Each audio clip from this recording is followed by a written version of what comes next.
ఇక్కడైతే చూడొచ్చు మీరు లారీలకి అయితే ఇక్కడే ఎక్కిస్తున్నారు. మొత్తం చెరుకు అంతా పాలకొండకి వెళ్ళిపోతుంది అనమాట. ఇక్కడ చూడవచ్చు మీరు అంతా పాలకొండకి ఎక్కిస్తున్నారు. ఎందుకంటే ఇక్కడ ఫ్యాక్టరీ అయితే ఓపెన్ లేదు ప్రజెంట్. అన్న మీరు రైతులేనా? రైతులేనా? ఇది పాలకొండ కదా వెళ్తుంది. ఎన్ని టన్నుల షేర్ ఉందన్న మీకు? 30 టన్నులా? ఓకే. లాస్ట్ ఇయర్ తోలి మనీ ఇచ్చారా? ఇంకా ఇవ్వలేదు కదా. ఎన్ని టన్నులు తోలారన్న లాస్ట్ ఇయర్? 25 తోలారు. ఇంకా ఒక పేమెంట్ కూడా చేయాలి. 25 టన్నులు బ్యాలెన్స్. ఇప్పుడు ఎందుకు తోలుతున్నారన్న? వెంటనే డబ్బులు ఇస్తున్నారు కదా. పాలకొండ కదా వెళ్ళిపోతుంది. ఎండ్ ఆఫ్ డే వాళ్ళు ఇక్కడికి వచ్చి ఇంకా చెరుకు వేస్ట్ అవ్వకుండా అక్కడ తీసుకొని వెళ్ళిపోతున్నారు. మీరు కూడా రైతన్నా? మీరు కదా. ఓకే. ఎన్ని టన్నులు అన్న షేర్ మీది? 15, 30. మొత్తం మీద ఒక 45 టన్నులు 60 టన్నుల షేర్. లాస్ట్ ఇయర్ తోలారా మీరు? ఇప్పుడు లాస్ట్ ఇయర్ కింద డబ్బులు ఏమైనా వచ్చినాయా? రాలేదు. ఇప్పుడు మాత్రం డైరెక్ట్ పేమెంట్ ఇస్తున్నారు కాబట్టి మీరు తోలుతున్నారు అనమాట. అంతే.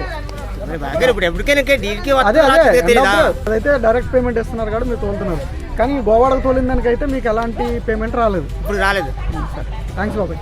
ఏ ఊరు అన్న మీది? గోవాడేనా? ఎన్ని టన్నుల షేర్ ఉందన్న మీకు? 80 టన్నుల. లాస్ట్ ఇయర్ తోలిన దానికి ఏమైనా మనీ ఇచ్చారా? రూపాయి కూడా ఇవ్వాలా? మరి పెట్టుబడి డబ్బులు లేకుండా ఎలా వేసారన్న మళ్ళీ ఈ సంవత్సరం? కాశీ తోటలు. అచ్చా, ఓకే. ఇంతకు ముందు నాటిని ఉన్నాయి కాబట్టి చెప్పారు. టాములు కొట్టించినారు. పాల్గొని పంపిస్తాను. మరి ఫైనల్ గా ఇంకా ఉడమన్నారు కాబట్టి వీళ్ళు కొనే ఫ్యాక్టరీ ఎవరిదో తెలుసు అసలు మీకు? Government factory. రైతులది. ఎందుకంటే ఎన్ని టన్నుల షేర్ ఉంది నీకు? 80 టన్నుల. నాకు 50 టన్నుల షేర్ ఉంది. అంటే ప్రతి ఒక్కరిది ఇక్కడ షేర్ ఉన్నట్టే. అంటే ఇది మనది, గవర్నమెంట్ ఇది కాదు. గుర్తుపెట్టుకోండి. అర్థమైందా? ఇది ఈ పాటికి అమ్మేసిన గవర్నమెంట్ చేతిలో నుండి పాటికల్ ఎప్పుడో ప్రైవేట్ సెక్టర్ అయిపోతుంది.